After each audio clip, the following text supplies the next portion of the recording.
नमस्कार दोस्तों, Indian civil servant के यूट्यूब चैनल पर आप सभी का स्वागत है। आज की वीडियो में हम लोग वैदिक साहित्य के टॉपिक को कंप्लीट करने जा रहे हैं, जिसमें हम लोग जो प्राचीन भारत का जो सीरीज है, उसी को जो सो आज आगे बढ़ाएंगे। और जो प्राचीन भारत के सीरीज से आज हम लोग वैदिक साहित्य के टॉपिक को देखेंगे, ठीक ना। तो वैदिक साहित्य के टॉपिक के साथ साथ हम लोग जो सो आज इस टॉपिक में उत्तर वैदिक साहित्य को या फिर उत्तर वैदिक काल को और वैदिक काल को दोनों को कवर करेंगे। और इन दोनों टॉपिक से रिलेटेड जितने भी तरह की फैक्ट है, ठीक ना, जितने भी तरह के डाउट हैं, इसमें सब हम लोग जो सो क्लियर करेंगे कि इसका समाज कैसा था, इसका धर्म कैसा था, इसका अर्थव्यवस्था कैसे था, इसमें जो सो जाति प्रथा कैसी थी, वर्ण व्यवस्था कैसी थी, ठीक ना, इसमें स्त्रियों की व्यवस्था कैसी थी, पुरुषों की व्यवस्था कैसी थी, शिक्षा कैसी थी, ठीक ना। इन सभी तरह के मुद्दों को जो सो हम लोग इसमें देखेंगे और समझेंगे। और फिर हम आपको ये भी बता दें कि ये जो हम लोग सीरीज चला रहे हैं, ये सीरीज हम लोग जो सो रजनी सर के हैंड रिटन नोट्स यानी क्लास नोट्स को जो सो यूज करके चला रहे हैं। और ये सीरीज हम लोग यूपीएससी प्रीलिम्स के लिए चला रहे हैं। तो जनरली ये हमारा यूपीएससी प्रीलिम्स पर फोकस होगा, लेकिन काम ये मेंस में भी आएगा, ठीक है ना। तो चलिए हम लोग जो सो आज की टॉपिक को स्टार्ट कर लेते हैं।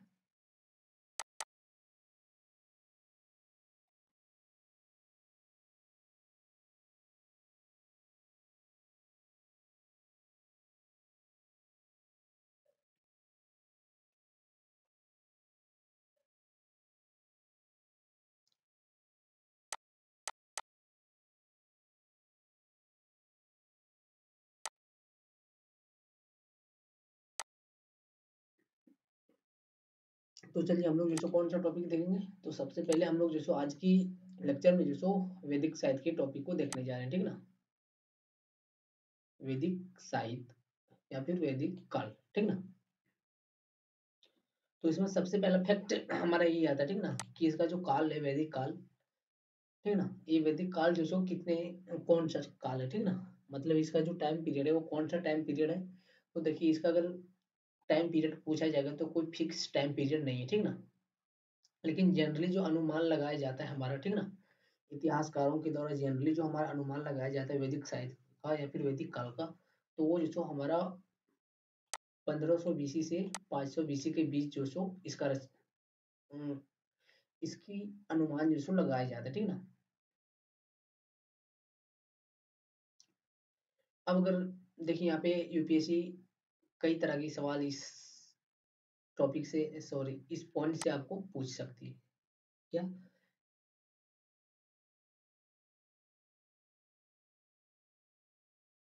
यहाँ पे पहला सवाल, सॉरी, यहाँ पे पहला जो लाइन है या फिर कथन है वो आपको यूपीएससी देगा कि वैदिक काल के टाइम पीरियड में इतिहास जो सो एक मत है, ठीक है ना, मतलब सभी इतिहासकार जो सो इसकी डेट को एक मानते हैं।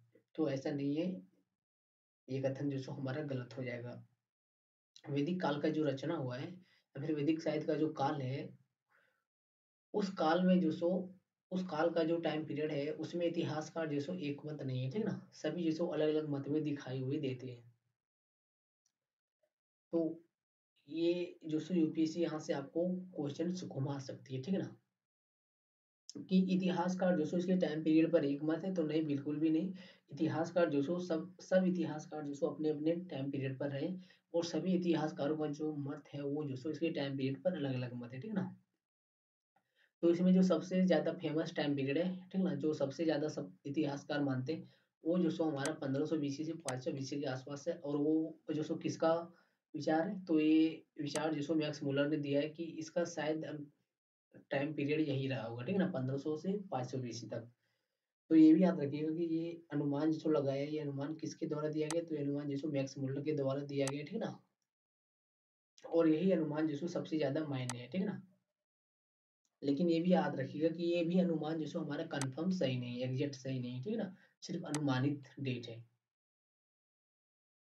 देखिए यहीं पर आगे बोल रहा है, वैदिक साहित्य रचना में, ठीक ना, इतिहासकार जो सो सर्वसम्मत नहीं है, ठीक ना, सर्वसम्मत नहीं है मतलब सभी जो सो एक ही बात पर जो सो या फिर एक ही काल के बात पर जो सो सहमत नहीं है, ठीक ना, सभी का जो सो मानना है कि इसका अलग अलग टाइम पीरियड है।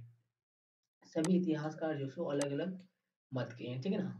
कोई कोई बोलता है कि 2000 बीसी के आसपास, कोई बोलता है 2500 बीसी के आसपास, कोई बोलता है कि नहीं 1000 बीसी के आसपास, ठीक ना।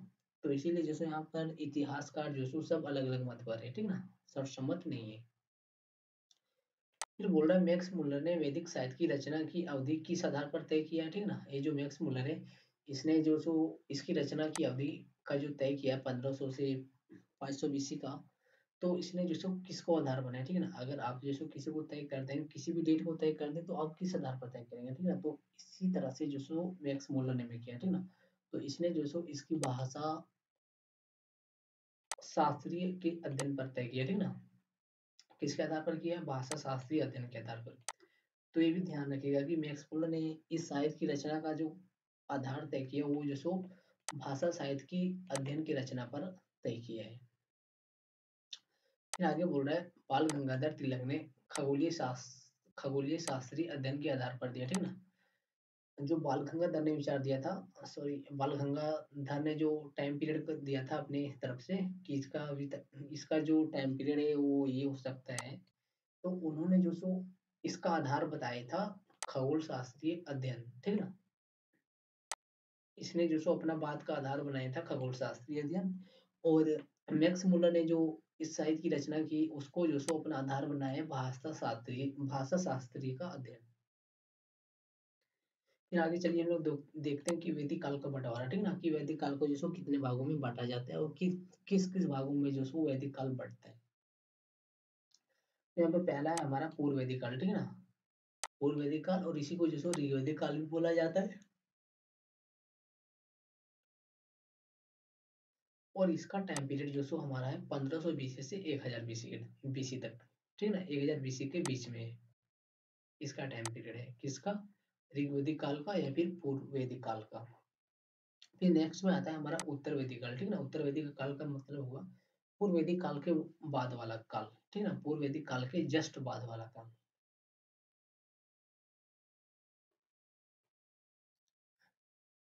अब देखिए उत्तर वैदिक काल में क्या है, ठीक है ना, बोल रहा है कि पूर्व वैदिक काल का इतिहास सिर्फ ऋग वैदिक काल पर आधारित है, ठीक ना। ये जो पूर्व वैदिक है, ठीक ना, इसका काल जो सो इसके काल का जो इतिहास है, ठीक ना, इसके काल का जो इतिहास हो किसके किसके ऊपर आधारित है, वो जो सो सिर्फ ऋग वैदिक काल पर आधारित है, ठीक है। पूर्व वैदिक काल का इतिहास सिर्फ ऋग्वैदिक काल पर आधारित है, इसलिए जो सो इसे ऋग्वैदिक काल भी कहा जाता है, ठीक ना। इसे ऋग्वैदिक काल क्यों भी कहा जाता है, तो इसलिए भी कहा जाता है क्योंकि इसका जो इतिहास है वो सिर्फ ऋग्वैदिक काल पर है, ठीक ना। सिर्फ ऋग्वेद पर जो सो आधारित है इसका काल, इसलिए जो सो इसको वैदिक काल भी कहा जाता है, वेदों का काल कहा जाता है, ठीक ना। फिर आगे ऋग्वैदिक काल का क्षेत्र या फिर पूर्व वैदिक काल का क्षेत्र, ठीक है ना। तो देखिए ऋग्वैदिक काल का क्षेत्र कौन सा था, तो देखिए काबुल से लगभग दिल्ली तक, ठीक है ना। काबुल से मतलब काबुल कहाँ है, अफगानिस्तान से लगभग दिल्ली तक था, ठीक है ना। फिर आगे बोल रहा है सप्त सैंधव प्रदेश इनका मूल प्रदेश था, ठीक है ना। ये जो सप्त सैंधव प्रदेश है, ठीक है ना, सप्त सैंधव प्रदेश ये जो सो इसका सबसे मूल प्रदेश था, ठीक है ना। किसका, ऋग्वैदिक काल का या फिर पूर्व वैदिक काल का। फिर बोला सप्त सैंधव का मतलब क्या हुआ, तो देखिए सप्त सैन्यों का मतलब हुआ सिंधु, पंजाब और जो 5 नदियां, ठीक है ना, रावी, व्यास, सतलज, इन सभी नदियों का जो क्षेत्र है, ठीक है ना। और इन सभी नदियों का क्षेत्र जनरली कौन सा है, पंजाब, ठीक है ना। तो इनका ये पंजाब जो सो मूल क्षेत्र था। अब आगे हम लोग चलिए देखते हैं कि जो हम जी हाँ, कि जो हमारा ऋग्वेद है, ठीक ना, ये जो ऋग्वेद है उसका समाज कैसा था, ठीक ना। ऋग्वेद का समाज, तो सबसे पहले समाज में हम लोग देखेंगे किसका समाज, तो समाज में सबसे पहले हम लोग जो सो ऋग्वेद का समाज देखेंगे, ठीक है ना। तो देखिए ऋग्वेद का समाज कैसा था, तो ऋग्वेद का समाज जो सो हमारा खाना बदोश था, ग्रामीण जीवन था, सामुदायिक जीवन था, समानता पर आधारित था, ठीक ना। ये जो सो इसका मेन फंडा था, ठीक ना। मेन जो सो हमारा इसका मूल बिंदु यही था कि खाना बदोश पर आधारित था, ग्रामीण इलाका था, ग्रामीण नगरीय था, सॉरी ग्रामीण संस्कृति था, फिर सामुदायिक संस्कृति था, फिर समानता पर आधारित समाज था। अब आगे हम लोग इसके बारे में डिटेल में चर्चा करेंगे, ठीक ना। फिर आगे बोल रहा है ऋग्वेद के 10वें मंडल में, ठीक ना, ऋग्वेद के कितने मंडल में, 10वें मंडल में पुरुष सूक्त में वर्ण व्यवस्था,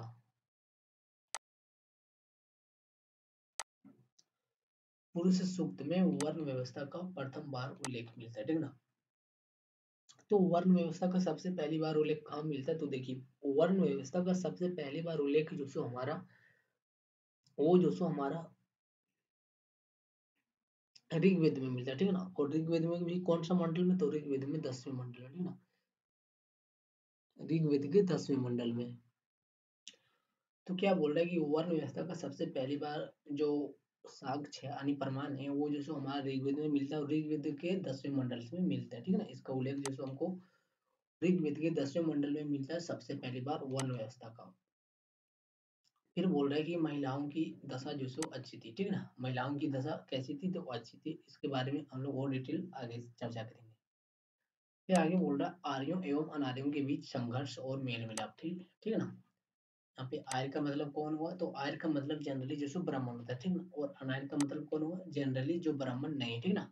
ये एक तरफ जो ब्राह्मण है और दूसरी तरफ जो ब्राह्मण नहीं है, ठीक ना, उसके बीच जो संघर्ष भी था और मेल मिलाप भी था, ठीक ना। अब इसके बीच संघर्ष का प्रमाण और मेल मिलाप का प्रमाण, मेल मिलाप का जो प्रमाण है वो भी हम लोग आगे देखेंगे। फिर बोल रहा है जो ये जो ऋग्वेदिक काल है, ठीक ना, जो हमारा ऋग्वेद का काल है उसकी पहचान का आधार क्या था, तो उसकी पहचान का आधार जो सो हमारा जन था, ठीक ना, उसका कबीला। जन किसको बोला जाता है, कबीला, ठीक ना। उसकी पहचान का आधार कोई अर्थव्यवस्था नहीं थी, कोई उद्योग नहीं था, कोई कर्म नहीं था, ठीक है ना। क्यों, क्योंकि वो लोग जो सो एक जगह से दूसरी जगह जाते हुए रहते थे, ठीक ना। एक जगह से दूसरी जगह जाते आते रहते थे, तो कहीं कहीं एक जगह भी वो रुक के रहते नहीं थे, इसीलिए जो सो उसका आधार जो सो कबीला था, ठीक ना। जो कबीला, वो कबीला जो जहाँ पर जाता था वहीं जो सो उसका आधार बन जाता था। फिर नेक्स्ट में बोल रहा है पहली बार जो सो वर्ण व्यवस्था को प्रजापति के शरीर के विभिन्न अंगों से उत्पन्न बताया गया, ठीक ना। पहली बार जो सो वर्ण व्यवस्था को प्रजापति के शरीर के विभिन्न अंगों से उत्पन्न बताया गया, ठीक ना। प्रजापति प्रजापति का मतलब हुआ ब्रह्मादेव, ठीक ना।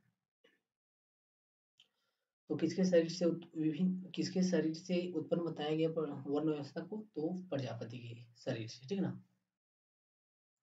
अब देखिए यहाँ पे क्या क्या बताया गया है। सो बोल रहा है कि मुख से ब्राह्मण, ठीक ना, मुख से जो सो ब्राह्मण का उदय हुआ है, वक्ष से जो सो हमारा क्षत्रिय का जन्म हुआ, सिर्फ ठीक है ना, क्षत्रिय का उदय हुआ है।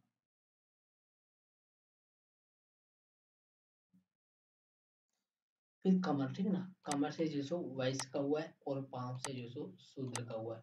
तो ये जो सो हमारा है प्रजापति का फॉर्मूला, ठीक है ना, कि किसका जन्म जो सो कहाँ से हुआ है, ठीक है ना, या फिर किसका आधार जो सो कहाँ तक है। तो सबसे टॉप में देखिए ब्राह्मण है, फिर इसके नीचे जो सो क्षत्रिय, फिर इसके नीचे वैश्य है, फिर सबसे लास्ट में जो सो हमारा शूद्र है, ठीक है ना। ये था हमारा प्रजापति वाला। फिर आगे देखिए बोल रहा है कि ऋग्वेदिक कालीन जो सो वर्ण व्यवस्था है वो जो सो कर्म आधारित थी, ठीक है ना। ये जो ऋग्वेदिक का काल है, ठीक है ना, जो हमारा ऋग्वेद का काल है उसमें जो सो वर्ण व्यवस्था कैसी थी, तो इस काल में जो सो हमारी वर्ण व्यवस्था कर्म आधारित थी, ठीक है ना।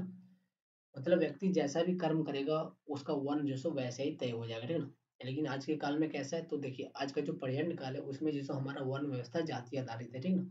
आप कितना भी अच्छा कर्म कर लीजिए या फिर कोई भी कर्म कर लीजिए, ठीक है ना, आपकी जो वर्ण व्यवस्था है उसका आधार जो सो जाति से ही होगा। आप जैसे ही जन्म लीजिएगा आपका आपका जो वर्ण है वो जो सो आपका तय कर दिया जाएगा, ठीक है ना। आप जिस जाति में जन्म लेंगे आपका वर्ण जो सो उसी जाति में होगा, ठीक है ना। आप अपना वर्ण जो सो बदल नहीं सकते। लेकिन यहाँ पे ये जो ऋग्वेद काल है, ठीक है ना, ये ऋग्वेदिक काल में जो सो वर्ण व्यवस्था ऐसा नहीं था, ठीक है ना, इसके जस्ट अपोजिट था, ठीक है ना। तो ऋग्वेदिक का काल, जो ऋग्वेदिक काल है उसमें जो सो वर्ण व्यवस्था हमारा कर्म आधारित थी, ठीक है ना। आप जैसा कर्म कीजिएगा वैसा जो सो आपका वर्ण होगा, ठीक है ना। तो इस तरह से क्या होता था कि इस तरह से एक ही परिवार में जो सो बहुत सारे वर्ण के लोग मिलते थे, ठीक है ना। मान लेते हैं कि एक परिवार में 5 लोग रहते हैं, ठीक है ना, और पांचों परिवार जो सो पांचों सदस्य जो सो अलग अलग काम करते हैं, ठीक है ना।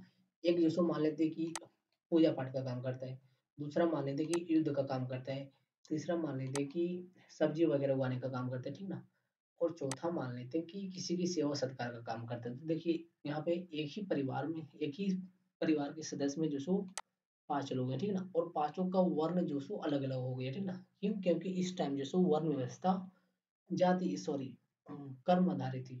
तो एक यहाँ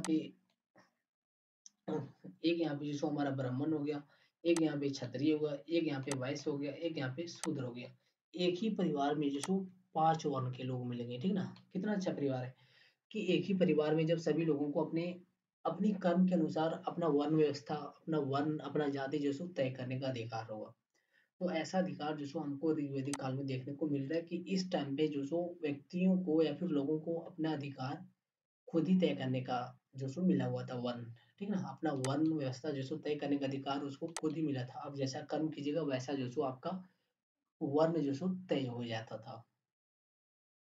तो ये था उस टाइम का वर्ण व्यवस्था। अब वर्ण व्यवस्था अगर ऐसा था तो इस टाइम हमको ये भी देखने को इस इस पॉइंट से हमको ये भी देखने को मिल सकता है कि उस टाइम जो सो जाति सॉरी जो विवाह का प्रथा है उसमें भी जो सो कोई रोक नहीं हुआ, ठीक है ना? कि मतलब एक जाति का जो सो दूसरे जाति या फिर एक वर्ण का दूसरे वर्ण से विवाह कर सकता है। क्यों? क्योंकि उस टाइम पे जो वर्ण व्यवस्था वो हमारा कर्म आधारित थी, ठीक है ना? ना कि जाति आधारित या फिर वंश आधारित।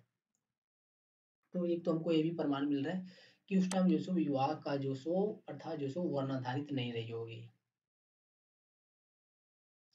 फिर आगे बोल रहा है ऋग्वेद में महिलाओं की स्थिति, ठीक है ना? अब चलिए हम लोग जो सो इस काल में जो सो महिलाओं की स्थिति कैसी थी उसको हम लोग अब देखते हैं, समझते हैं, ठीक है ना?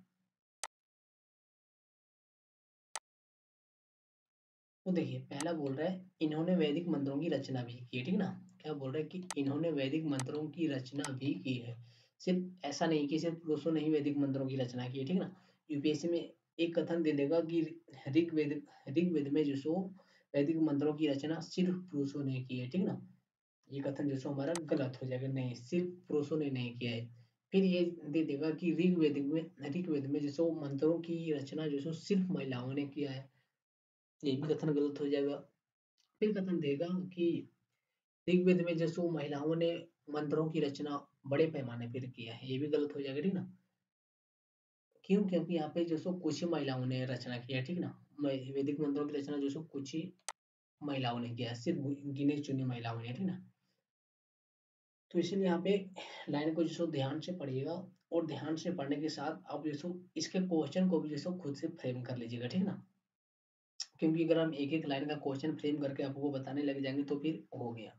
तो इसी तरह से जो आप हर लाइन का अपना एमसीक्यू खुद से सोच लीजिएगा कि इसका एमसीक्यू क्या बन सकता है। तो देखिए इसका एमसीक्यू क्या बना कि वैदिक मंत्रों की रचना जो सो महिलाओं ने भी की है, लेकिन यहाँ पे और एमसीक्यू क्या बनेगा कि हम अभी आपको एक कथन बताए ना कि वैदिक मंत्रों की रचना सिर्फ पुरुषों ने किया है, तो नहीं ऐसा नहीं है। सिर्फ पुरुषों ने नहीं किया, महिलाओं ने भी किया है, ठीक ना? इसी तरह यहाँ पे और भी एमसीक्यू यहाँ से बनेंगे।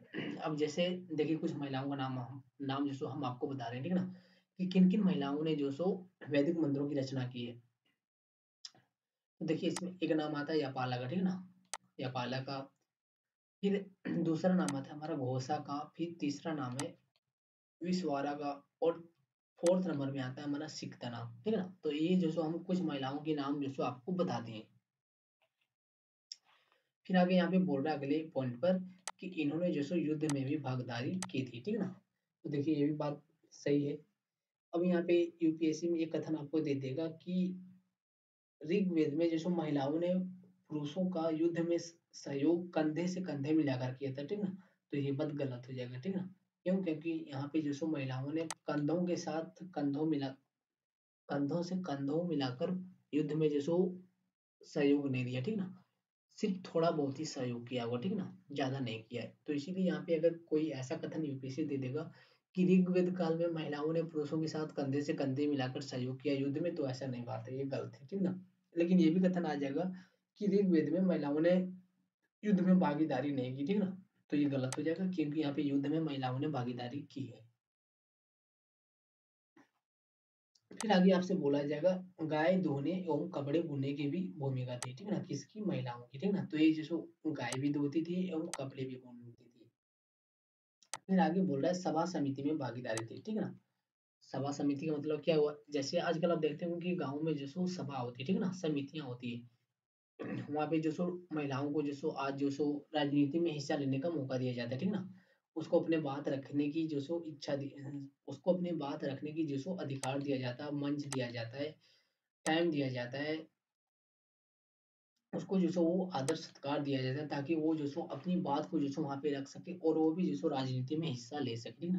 तो यही बात जो सो पहले भी थी वैदिक काल में, ठीक है। क्या बोल रहा है कि उसको जो सो सभा समिति में भागीदारी होने की जो सो आजादी थी, ठीक ना। फिर आगे बोल रहा है कई देवियों की भी पूजा होती थी, ठीक ना। अब जो ऋग्वेद है उसमें जैसे देवी की भी पूजा होती थी, किसकी किसकी, जैसे नदियों की देवी की, ठीक ना। नदियों की देवी की पूजा होती थी, यूषा देवी की पूजा होती थी, निशा देवी की पूजा होती थी, अरण्यनी देवी की पूजा होती थी, ठीक ना। यूषा मतलब भोर की देवी की, ठीक ना, और नदी की देवी की, और निशा मतलब शाम के देवी की, ठीक ना, मतलब संध्या की देवी की।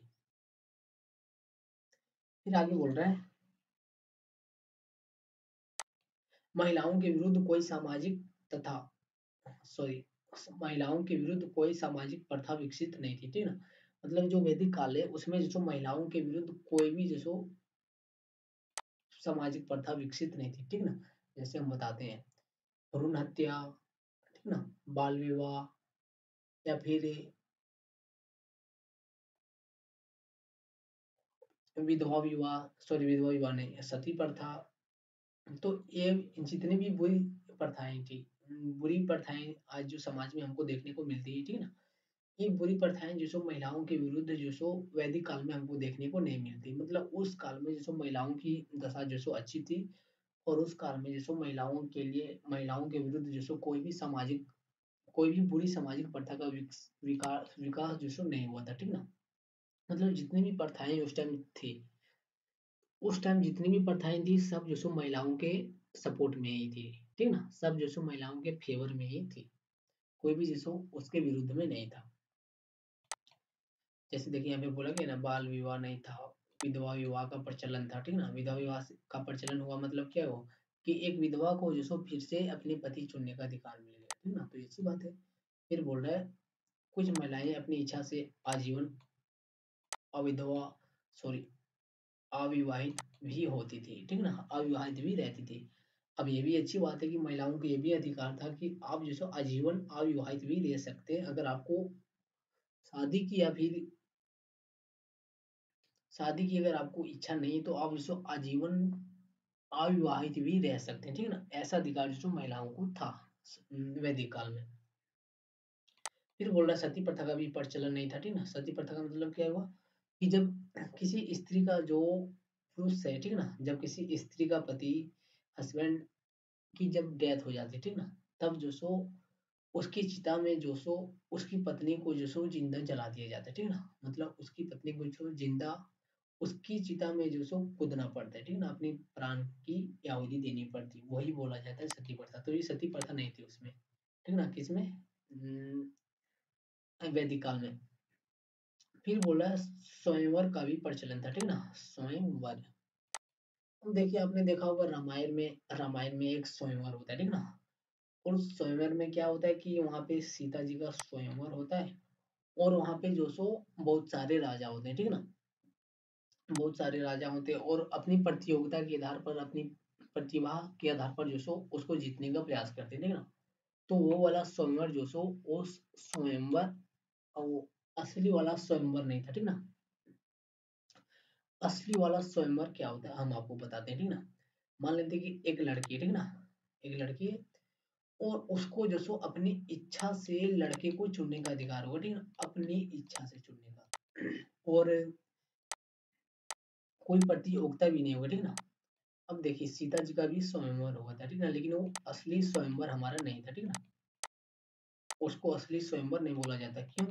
क्योंकि वहां पे कुछ ही राजा थे, ठीक ना, कुछ ही राजा थे और वो भी उसमें से लगभग सब वृद्ध राजा थे, ठीक ना, वृद्ध राजा थे।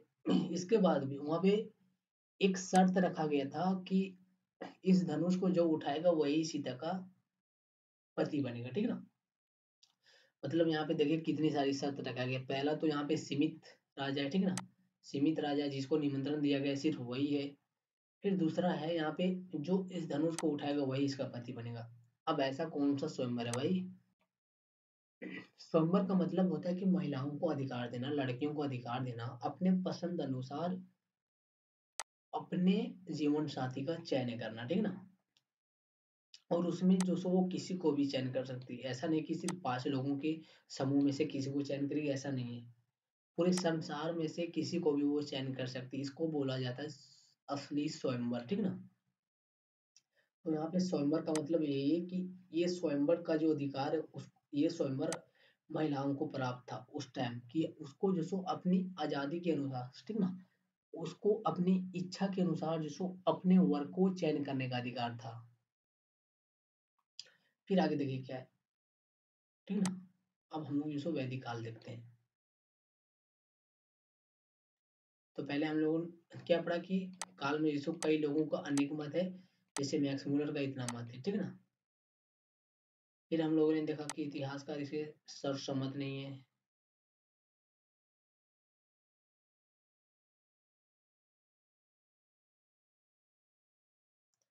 अब चलिए हम लोगों ने जो सो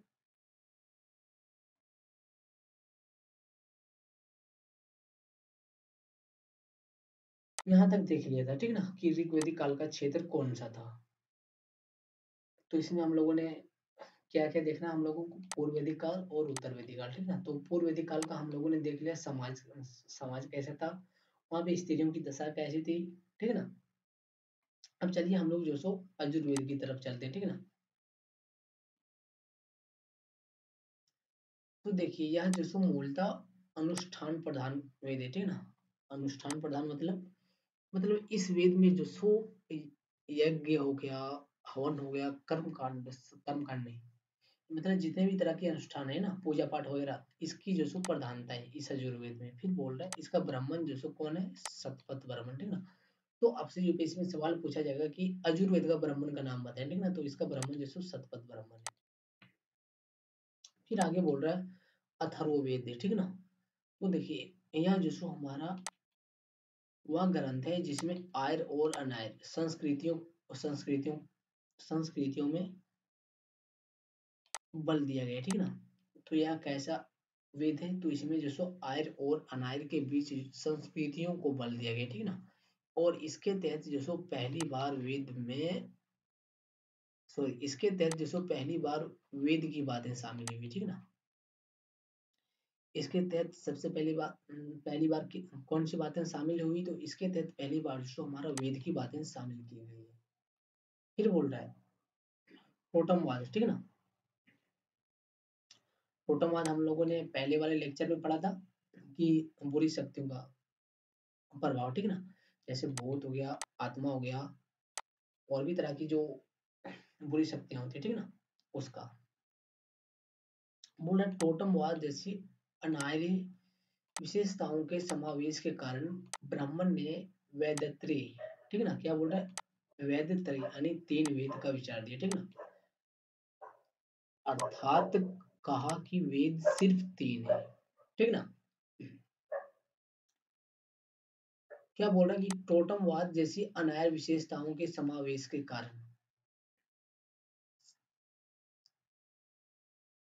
कारण ब्राह्मणों ने वेदत्री का विचार दिया। वेदत्री का मतलब क्या हुआ कि ब्राह्मणों ने कहा कि वेद सिर्फ 3 है, कौन कौन सा, ऋग्वेद, सामवेद और यजुर्वेद, ठीक ना। ये जो अथर्ववेद है हमारा, ये जो कोई वेद नहीं है, ठीक ना। ऐसा कौन कह रहा है, तो ऐसा जो हमारा ब्राह्मण कह रहा है, ठीक है ना। ब्राह्मण धर्म ऐसा कह रहा है कि जो अथर्ववेद है ये कोई वेद नहीं है, ठीक है ना। और वेद कौन सा है, तो वेद सिर्फ 3 है, ठीक ना। और कौन कौन सा वो बता रहे हैं, तो ऋग्वेद बता रहे हैं, सामवेद बता रहे हैं और यजुर्वेद, ठीक ना। ब्राह्मण जो सो अथर्ववेद को वेद नहीं बता रहे, ठीक ना।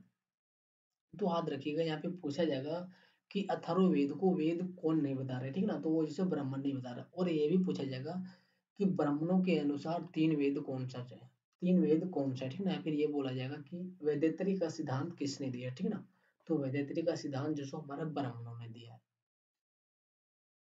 तो इसमें जो हमारा 3 वेद आएगा, ऋग्वेद, सामवेद और यजुर्वेद।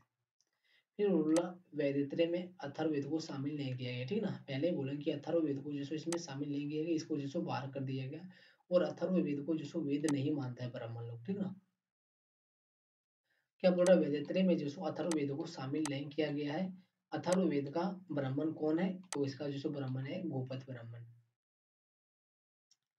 अब हम लोगों ने ये तो देख लिया, ठीक ना, इतना देख लिया ना। अब हम लोग जिसको आगे देखते हैं कौन सा, तो जिसको हम लोग देखते हैं तीसरे नंबर का अरण्यक साहित्य, ठीक ना। अब देखिए अरण्यक किसको बोला जाता है, ठीक ना। अरण्यक का मतलब क्या होता है, जंगल में चिंतन मनन के आधार पर जो ज्ञान साहित्य का विकसित हुआ है, ठीक ना, वही जो सो हमारा अरण्यक है। इसी की अगली रूप में जो सो उपनिषद का विकास हुआ है, ठीक ना। क्या बोल रहा है कि अरण्यक जो सो अरण्यक में चिंतन मनन के आधार पर जो ज्ञान मार्गी साहित्य विकसित हुआ है, वही जो सो अरण्यक है। इसी की अगली कड़ी के रूप में जो सो हमारा उपनिषद का विकास हुआ है, जिसे भारतीय दर्शन का आधार माना जाता है। तो आपसे एक पहला सवाल यही पूछा जाएगा कि भारतीय दर्शन का आधार किसे माना जाता है, तो ये जो सो हमारा आंसर हो जाएगा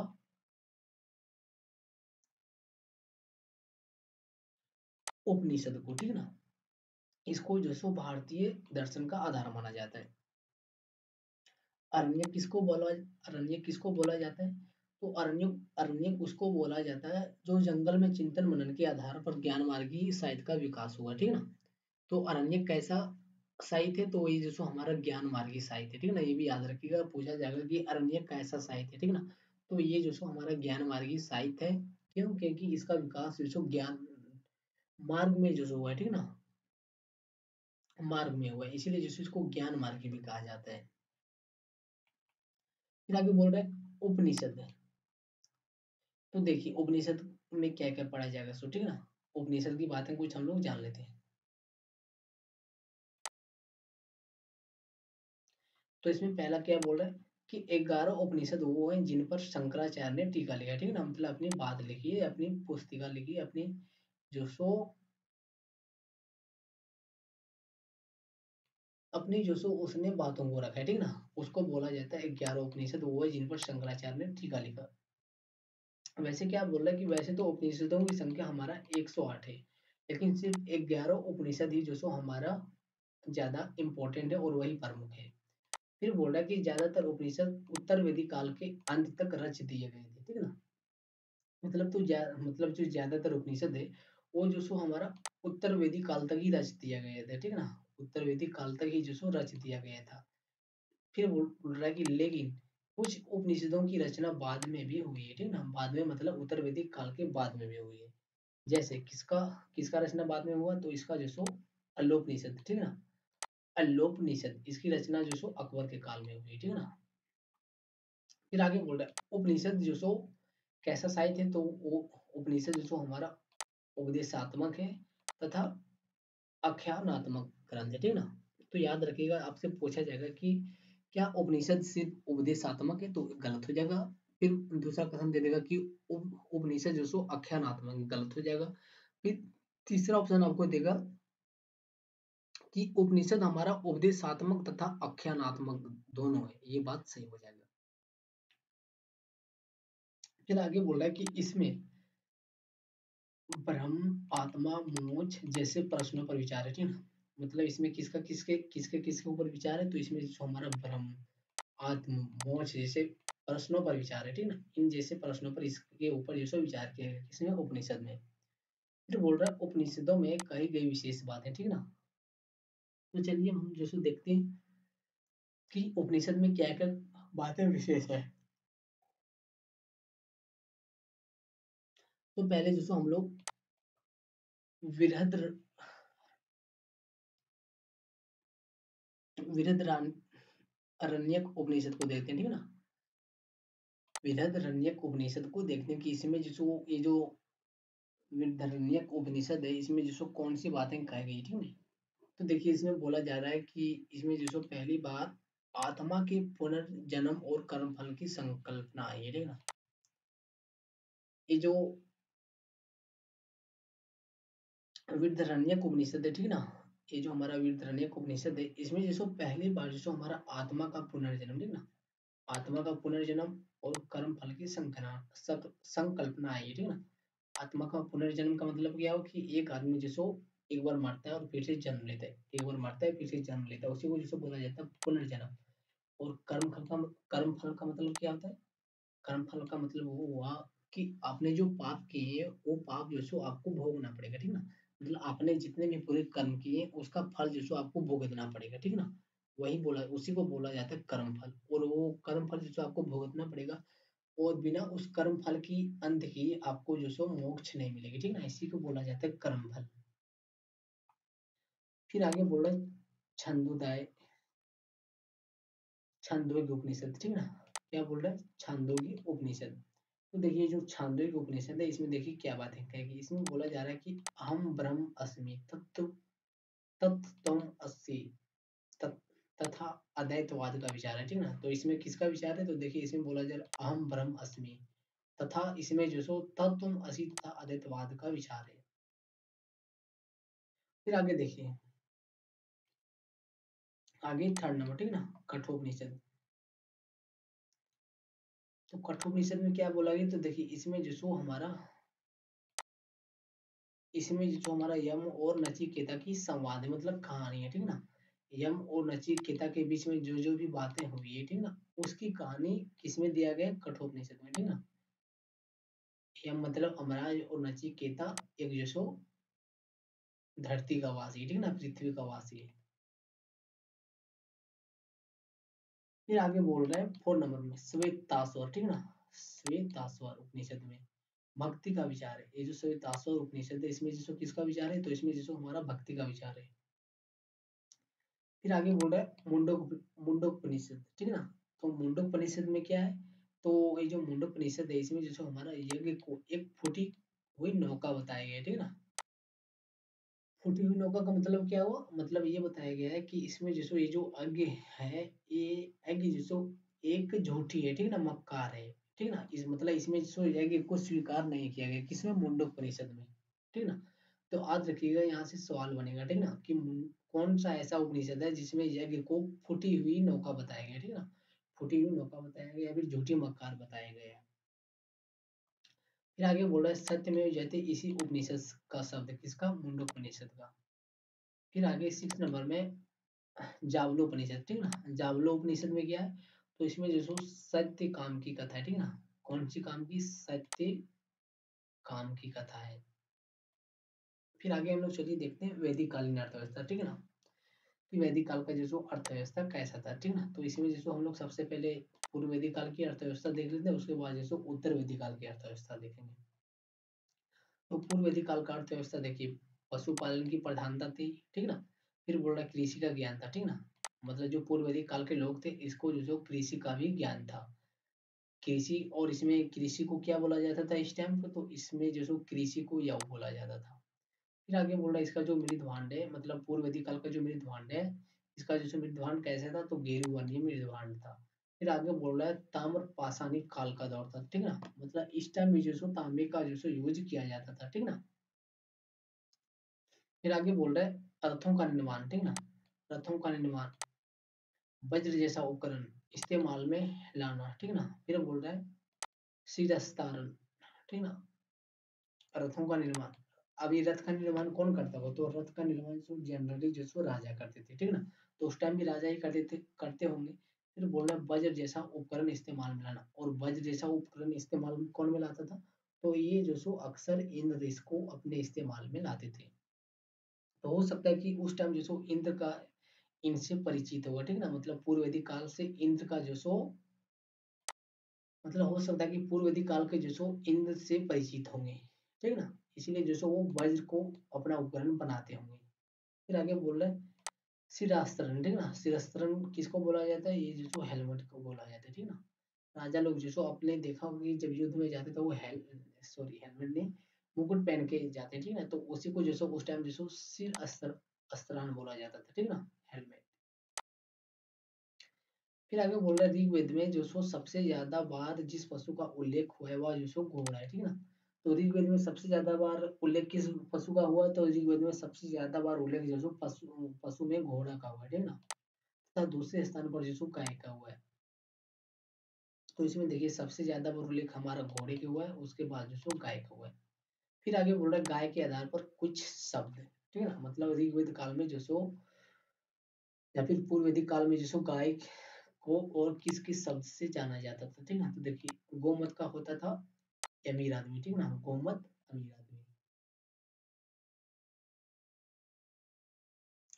फिर आगे बोल रहा है गोपति, तो उस टाइम जिसको गोपति का मतलब होता था राजा।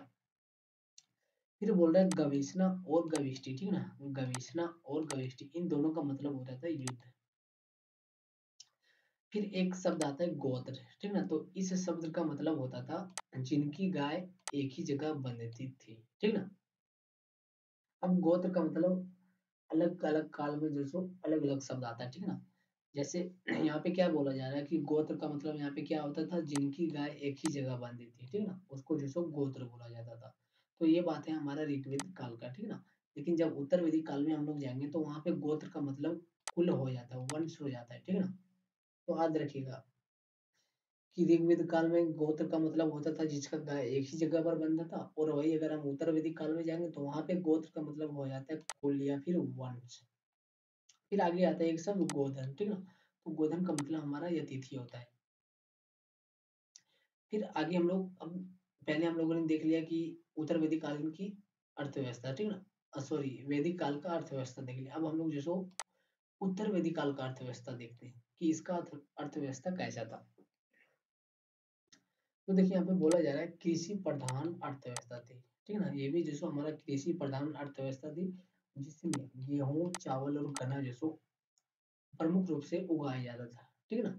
और गेहूं का प्रमाण कहाँ से मिला, सॉरी गेहूं को क्या बोला जाता था उस टाइम, तो उस टाइम जैसो उसको गोधुम बोला जाता था, और चावल को उस टाइम जैसो विरही बोला जाता था। फिर आगे बोल रहे हैं इसी दौर में जो सो कई बैलों के द्वारा जोते जाने वाले हलों का उपयोग हुआ, ठीक ना। मतलब इस दौर में जो सो कई बैलों के द्वारा जोते जाने वाले हलों का उपयोग हुआ है, ठीक ना। हल का उपयोग हुआ है, जैसे किस हल का उपयोग हुआ है, तो लोगल, सिर, ठीक ना, यह दोनों जो सो हल थे, ठीक ना। तो उस टाइम जो सो हल का नाम क्या रखा गया था, तो देखिए लोगल था और सिर था। फिर आगे बोल रहा है कि पहली बार जो सो लोहे का उपयोग इसी काल में हुआ था, किस काल में, उत्तर वैदिक काल में, ठीक ना। पहली बार जो सो लोहे का उपयोग किस काल में हुआ, उत्तर वैदिक काल में। फिर बोल रहा है लोहा गलाने वाला जो भट्टी है वो भी जो सो हमको मिला इस काल में, ठीक ना। कहाँ से मिला, तो उसका प्रमाण जो सो हमको सुनेरी से मिला, ठीक ना। फिर आगे देखिए व्यापार, तो व्यापार कैसे होता था इस काल में, तो व्यापार इस काल में जो सो वस्तु विनिमय प्रणाली से होता था। फिर आगे बोल रहा आर्यों एवं अनार्यों के मध्य जो सो मेल मिलाप का प्रमाण, ठीक ना। मतलब हमने पहले आपको बताया ना कि इस काल में जो आर्यों और अनार्यों के बीच जो मेल मिलाप का प्रमाण मिलता है और संघर्ष का भी प्रमाण मिलता है, ठीक ना। तो देखिए सबसे पहले मेल मिलाप का प्रमाण क्या था, ठीक ना। तो मेल मिलाप का प्रमाण था हमारा, सॉरी आर्यों और अनार्यों के बीच मेल का प्रमाण, ठीक ना। तो देखिए मेल का प्रमाण था हमारा 10 रागी युद्ध, ठीक ना, 10 रागी का युद्ध, ये हमारा मेल मिलाप का प्रमाण। हो सकता है इसमें किसी का युद्ध हुआ होगा किसी दो वंशों के बीच, सॉरी किसी दो राजाओं के बीच, और इसमें जो सो किसी आर्य ने जो सो आर्य किसी अनार्य ने जो सो आर्य का साथ दिया होगा, ठीक ना। और यहीं पे जो सो इन दोनों के बीच जो सो मध्य जो सो इन दोनों के मध्य जो सो मेल का प्रमाण मिलता है, ठीक ना। फिर आगे बोल रहा है दोनों के मध्य संघर्ष का भी प्रमाण था। अब देखिए संघर्ष का प्रमाण क्या था, तो हो सकता है कि संभवतः अनार्यों को दस दस्यु कहा जाता था, ठीक ना, किसको, अनार्यों को दस्यु कहा जाता था। फिर बोल रहा है मधवान तथा अन्वशक कहा जाता होगा, ठीक ना, मधवान तथा अंशक कहा जाता था। तो ये था संघर्ष का प्रमाण। अब चलिए हम लोग देखते हैं उत्तर वैदिक का समाज, ठीक ना, उत्तर वैदिक काल का जो समाज है वो कैसा था।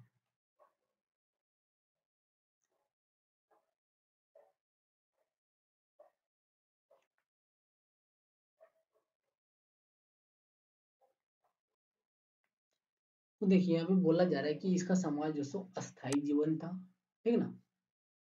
फिर बोल रहा है वन व्यवस्था जन्म आधारित हो गई, ठीक ना।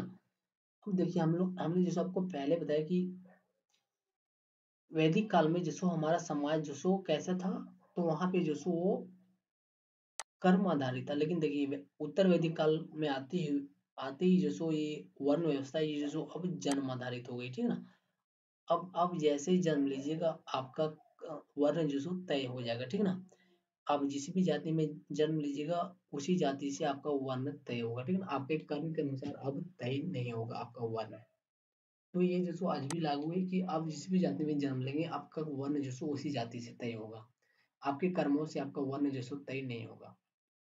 फिर आगे बोल रहा आर्यों तथा अनार्यों के बीच जो सो मेल जोल बढ़ा किस काल में? उत्तर वैदिक काल में। दोनों के बीच जो सो मेल जोल बढ़ा। फिर बोल रहा है महिलाओं की दशा में कुछ गिरावट आ गई, ठीक है ना। मतलब वैदिक काल में हमने आपको क्या बताया कि वहां पे जैसे महिलाओं की दशा बहुत अच्छी थी। वहां पे जैसे महिलाओं को बहुत प्रकार की सुविधाएं दी गई थी, ठीक है ना। जैसे कि उसने वैदिक मंत्रों की रचना की थी, वो सभा समितियों में भाग लेती थी। उसके विरुद्ध कोई उसके विरुद्ध जैसो कोई सामाजिक बुरी प्रथा नहीं थी, ठीक है ना। मतलब कोई बुराई नहीं थी समाज में उसके विरुद्ध। उसको जो सो अपने इच्छा से अनुसार जीवन साथी चुनने का अधिकार था। फिर यहाँ पे जो सो वो सारी अधिकार जो सो अब खत्म हो जाती शायद। अब हम लोग देखेंगे आगे की क्या क्या गिरावट आती है उसमें, ठीक है ना। फिर बोल रहा इस काल में अपने वर्ण से बाहर विवाह करने पर कोई सजा नहीं दी जाती थी, ठीक है ना, सिर्फ निंदा की जाती थी। मतलब वैदिक काल में तो अपने वर्ण से बाहर आप विवाह कर सकते थे, लेकिन उत्तर वैदिक काल में अगर आप अपने वर्ण से बाहर विवाह करते हैं तो आपको कोई सजा तो नहीं दी जाती थी इस काल में। लेकिन जो सो यहाँ पे अगर आपने कभी ऐसा किया कि अपने वर्ण से बाहर विवाह किया, ठीक है ना, तो आपकी जो सो बुराई की जाती थी समाज में। कोई सजा अभी नहीं दी जा रही है। फिर बोल रहे हैं महिलाओं की दशा में क्या क्या गिरावट हुई वो हम लोग देख लेते हैं, ठीक है ना। महिलाओं की दशा में गिरावट, तो देखिए हम लोग बोल रहे हैं वैदिक मंत्रों की रचना नहीं की, ठीक है ना। इस काल में जिसो महिलाओं ने कोई भी जिसो वैदिक मंत्रों की रचना नहीं की है, ठीक है ना। फिर बोला सभा और समितियों में महिलाओं की भागीदारी नहीं ली, ठीक है ना। पहले तो ये सभा और समितियों में भी भागीदारी लेती थी। फिर बोल रहा है उत्तर वैदिक काल में ब्राह्मण क्षत्रिय विवाद नजर आता है, ठीक है ना। क्या बोल रहा है कि उत्तर वैदिक काल में जैसो हमारा ब्राह्मण और क्षत्रिय के बीच जैसो विवाद यानी प्रतिस्पर्धा नजर आता। शायद हो सकता है कि ब्राह्मण बोलता होगा कि मैं पहले नंबर पे आता हूँ, ये बोलता होगा क्षत्रिय बोलता होगा कि मैं पहले नंबर पे आता हूँ। तो हो सकता है कुछ भी इनके बीच ऐसा ही विवाद रहा होगा, ठीक है ना। वही बोल रहा है कि उत्तर वैदिक काल में जो सो हमको ब्राह्मण और क्षत्रिय के बीच जो सो विवाद नजर आता है। फिर बोल रहा है वैदिक कालीन का राजनीति, ठीक है ना। जो वैदिक काल है उसका राजनीति कैसा था। अब चलिए हम लोग जो सो सबसे पहले ऋग्वेद काल का राजनीतिक देखते हैं, उसके बाद जो सो ऋग्वेदिक उत्तर वैदिक काल का भी राजनीति देखेंगे। देखिए राजतंत्र और गणतंत्र दोनों का ही प्रमाण मिलता है, ठीक है ना।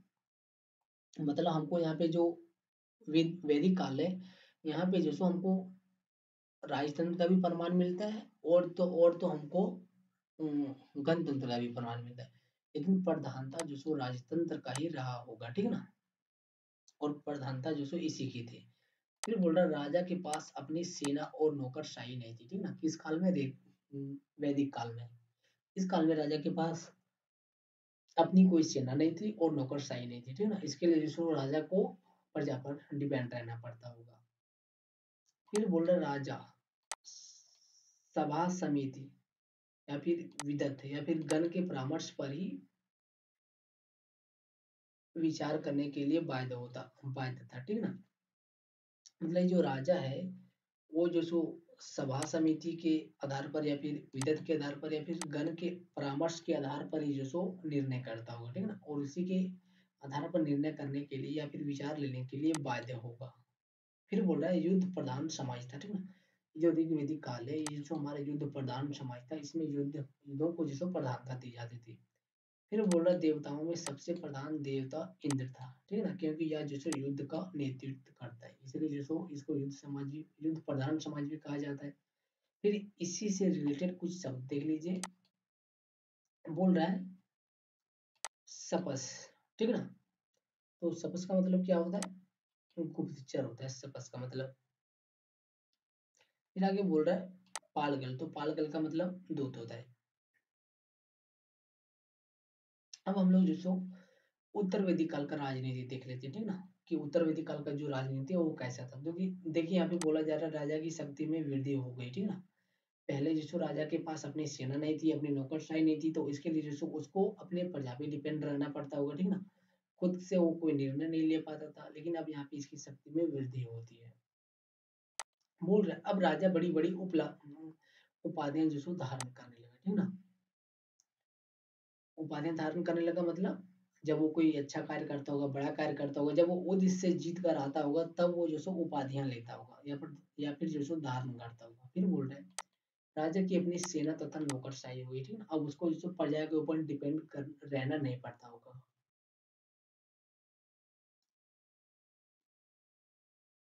फिर बोल रहा है कराधान की नियमित व्यवस्था होगी, ठीक ना? मतलब जो टैक्स है उसकी जो सो नियमित व्यवस्था होगी, साफ-सुथरा व्यवस्था हो गया, ठीक ना? कि किसको कितना देना है, कैसे देना है। फिर बोल रहा राजा जो सो युद्ध के वक्त सहभोज का आयोजन करता था। किस वक्त? युद्ध के वक्त, ठीक ना? युद्ध के वक्त यानी युद्ध के समय जो सो वह सहभोज का आयोजन करता था, ठीक ना? फिर बोल रहा राजा रत्नवेशी संस्कार करता था, ठीक ना? रत्नहवेशी संस्कार करता था। क्यों? रत्नहवेशी संस्कार क्यों करता होगा? शायद वो अपनी शक्ति में वृद्धि के लिए रत्नहवेशी संस्कार करता होगा। फिर बोल रहा राजा के अधिकार की वृद्धि के लिए धार्मिक आधार किए जाते हैं, ठीक ना? जैसे हमने पहले बताया रत्नहवेशी संस्कार करता हुआ राजा इसलिए ताकि उसकी शक्ति में वृद्धि हो। अब हम लोग देखेंगे आगे कि रत्नहवेशी संस्कार क्यों किया जाता था, सॉरी कैसे किया जाता था। सो जैसे अश्वमेध यज्ञ, ठीक ना? अश्वमेध यज्ञ से इसका मतलब क्या प्रमाण मिल रहा है? इसका मतलब उस टाइम के राजा जो सो हो सकता है कि अपनी क्षेत्रफल को बढ़ाने के लिए जो सो हमेशा आतुर रहते होंगे, अपनी क्षेत्र की अपनी साम्राज्य को बढ़ाने के लिए जो सो युद्ध करते होंगे, ठीक ना? अश्वमेध यज्ञ जो सो इसी का जो सो प्रमाण है। फिर बोला राजस्व आगे, ठीक ना? तो ये भी जो सो ऐसा ही है कि अपनी क्षेत्र या फिर अपनी शक्ति को बढ़ाने का प्रदर्शन करना। फिर आगे बोल रहा राजा की शक्ति के लिए वैचारिक आधार, ठीक ना? तो राजा की शक्ति के लिए वैचारिक आधार क्या था? तो शतपथ ब्राह्मण में अराजकता का विचार है, ठीक ना? राजा की सॉरी राजा की शक्ति के लिए वैचारिक अधिकार है शतपथ ब्राह्मण में अराजकता का विचार। फिर बोला रत्न हविषी संस्कार, रत्नीनों को प्रसन्न करने का उपाय था, ठीक ना? क्या बोल रहा है कि जो रत्न हविषी संस्कार है वो कैसा उपाय था? तो इसमें जो सो रत्नीनों को जो सो प्रसन्न किया जाता था, किसके द्वारा? राजा के द्वारा, ठीक ना? अब रत्नीनों को प्रसन्न करके मतलब उस खुश करके उसको राजा को उससे क्या फायदा होता था? उससे जो सो राजा की शक्ति में वृद्धि होती थी, ठीक ना? राजा के कुल 12 रत्नीन थे, ठीक ना? राजा के कुल 12 रत्नीन थे जिसको राजा खुश करते थे, प्रसन्न करते थे। फिर बोला रत्नीन वे लोग होते थे जो राजा की दृष्टि में सबसे महत्वपूर्ण लोग थे, ठीक ना? मतलब हो सकता है जो सबसे ज्यादा भरोसेमंद, जो सबसे ज्यादा चालाक, जो सबसे ज्यादा महत्वपूर्ण लोग होंगे उसकी वही जो सो रत्नीन में शामिल होते थे। और राजा के कुल 12 रत्नीन थे और राजा इन्हीं 12 रत्नीनों को खुश करते थे। अब चलिए इस राजनीति के काल का कुछ शब्द देख लेते हैं। फिर बोल रहा है बलि, ठीक है? तो बलि का मतलब क्या होता था उस वक्त? उपहार। फिर बोल रहा है भाग, तो भाग का मतलब क्या होता था? भू राजस्व। फिर बोल रहा है भाग दूध, तो भाग दूध का मतलब क्या होता था? भू राजस्व की वसूली करने वाला व्यक्ति या फिर अधिकारी। फिर आगे हम लोग चलिए देखते हैं धर्म, ठीक ना? इन दोनों कालों का धर्म कैसा था? तो सबसे पहले हम लोग ऋग्वेद काल का धर्म देखते हैं, ठीक ना? तो देखिए ऋग्वेद काल का धर्म कैसा था? सो बोल रहा मंदिर या मूर्ति पूजा का प्रमाण नहीं मिला, ठीक ना? मंदिर या मूर्ति पूजा का प्रमाण नहीं मिला, ठीक ना? और मंदिर का सबसे पहला प्रमाण हमको कहाँ से मिलता है? तो वो जो सो हमको गुप्त काल से मिलता है, ठीक ना? और गुप्त काल से प्रमाण मिलता है कि वहां से मंदिर बनाने का, सॉरी गुप्त काल से ही जो सो मंदिर, गुप्त काल में ही जो सो सबसे पहले मंदिर बनाए गए, ठीक है ना? और उसी काल में जो सो मंदिर का प्रमाण हमको मिलता है। फिर बोला प्राकृतिक पूजक थे ये लोग जो सो, ये जो लोग थे वो जो सो प्रकृति पूजक थे, ठीक है ना? कोई देवता वगैरह का पूजक नहीं थे। जैसे नदियों की पूजा करते थे, अग्नि की पूजा करते थे, सूर्य की पूजा करते थे, ठीक है ना? इसी तरह और जो प्राकृतिक चीजों की पूजा करते थे। फिर बोल रहा है कि ये लोग पशु पूजक भी थे, ठीक है ना?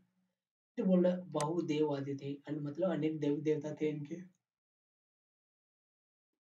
और ये लोग देवी देवता किसको मानते थे? इसी को, नदियों की, अग्नियों को, सूर्य को, इसी को।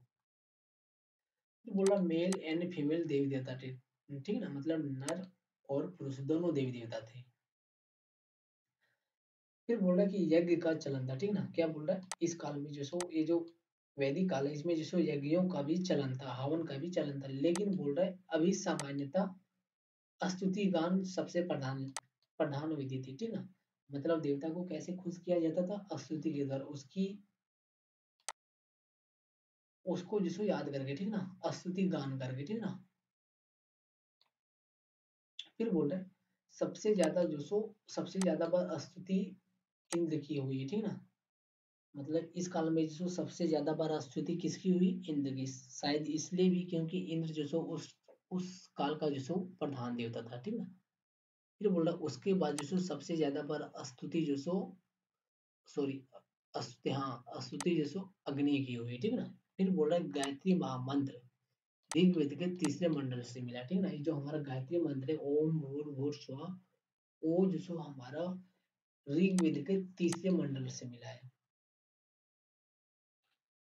अब ये जो हमारा धर्म है इससे रिलेटेड कुछ शब्द देखिए इस काल का। बोल रहा है ऋतस्य गोवा, ठीक ना। क्या बोल रहा है, ऋतस्य गोवा, तो इसका मतलब होता है वरुण देवता। फिर बोल रहा है अग्नि, तो इसका मतलब होता है अतिथि की देवता। फिर बोल रहा है सरामा, ठीक ना। तो सरामा का मतलब होता है पवित्र कुतिया है, ठीक ना। सरामा का मतलब क्या होता है, एक पवित्र कुतिया है जो खोए हुए पशुओं की खोजने में सहायता करती है, ठीक ना। मतलब ये कुतिया क्या करती, तो ये कुतिया जो सो खोए हुए पशुओं को खोजने में सहायता करती है। फिर बोल रहा है दाऊस, ठीक ना। तो दाऊस का मतलब होता है देवताओं के पिता। फिर बोल रहा है अदिति, तो अदिति का मतलब होता है देवताओं की माता। फिर बोल रहा है दयानंद स्वामी ने वैदिक धर्म को एकेश्वरवादी कहा है, ठीक ना। तो यहाँ पे पूछा जाएगा कि वैदिक धर्म को एकेश्वरवादी किसने कहा, तो ये जो सो हमारा दयानंद स्वामी ने कहा है। फिर हम जो सो अब जो सो हम लोग उत्तर वैदिक काल का धर्म देखते हैं, ठीक है ना। फिर बोल रहा है यहाँ पे ऋग्वैदिक धर्म के ही देव समूह जो सो जारी, ठीक ना। मतलब जो ऋग्वेद काल में धर्म था, ठीक ना, वही धर्म जो सो वही धर्म के लोग और वही धर्म के देवी देवता के समूह जो सो इसी काल में जा रही है, ठीक ना। मतलब जो जो वैदिक काल में देवी देवता थे वही देवी देवता इस काल में भी हम लोगों को देखने के मिलता है, ठीक ना, देखने को मिलता है। लेकिन महत्व जो सो अब थोड़ा कम हो गया उन देवी देवताओं में, ठीक ना। फिर बोला अब महत्वपूर्ण देवता है, ठीक है ना। उस काल में उस टाइम पे जो सो महत्वपूर्ण देवता इंद्र था, लेकिन इस काल में जो सो महत्वपूर्ण देवता कौन है, सो देखिए ब्रह्मा, प्रजापति, सविता, स्वर, ठीक है ना। और कौन है, तो और जो सो है हमारा नारायण, कर्मकांड की प्रधानता, ठीक है ना। ये सब थी हमारी उत्तर वैदिक काल का जो सो धर्म। फिर बोल रहा है इस काल में जो कर्म कांड की प्रधानता हुई, ठीक है ना, ये बात है। वैदिक काल में जो सो हमारा कर्म कांड की उतनी प्रधानता नहीं थी, लेकिन उत्तर वैदिक काल में जो सो ये काल जो सो हमारा कर्म कांड प्रधानता हुई, ठीक है ना। मतलब इस काल में जो सो कर्म कांड बहुत ज्यादा देखने को मिलते हैं। फिर बोल रहा है बड़े बड़े यज्ञों के प्रमाण मिले। यहाँ पे भी जो सो हम लोगों को यज्ञ देखने को मिलते, ठीक ना, लेकिन वहाँ पे उतने बड़े बड़े यज्ञों के प्रमाण नहीं मिलते, लेकिन यहाँ पे बोल रहा है बड़े बड़े यज्ञों के प्रमाण मिले, हवनों के प्रमाण मिले। फिर बोला पुरोहितों की प्रतिष्ठा बढ़ी और फिर उपनिषद आ गया, ठीक ना। अब अगर हवन होगा, यज्ञ होगा बड़े बड़े पैमाने पर, बड़े बड़े, तो ऑब्वियसली बात है कि वहाँ पे जो पुरोहित है उसका प्रतिष्ठा जो सो बढ़ जाएगी, ठीक ना। उसकी जो अर्थव्यवस्था की आजीविका है वो भी बढ़ जाएगी, ठीक ना। और उसके बाद जो सो अब यहाँ पे उपनिषद आता है, ठीक ना। तो इसके नेक्स्ट टॉपिक में अब हम लोग जो सो कवर करेंगे, ठीक ना, आगे का पार्ट। फिलहाल तो हमारा वैदिक काल और उत्तर वैदिक काल का टॉपिक जो है यहीं पे समाप्त होता है, और इससे रिलेटेड दोस्तों आपको इतना ही पढ़ना है यूपीएससी प्रीलिम्स के लिए, ठीक ना। अब इसके बाद का नेक्स्ट टॉपिक हम लोग देखेंगे अगली क्लास में, ठीक है ना। तब तक के लिए जो सो आप सभी को जय हिंद, फिर मिलेंगे हम लोग नेक्स्ट टॉपिक में।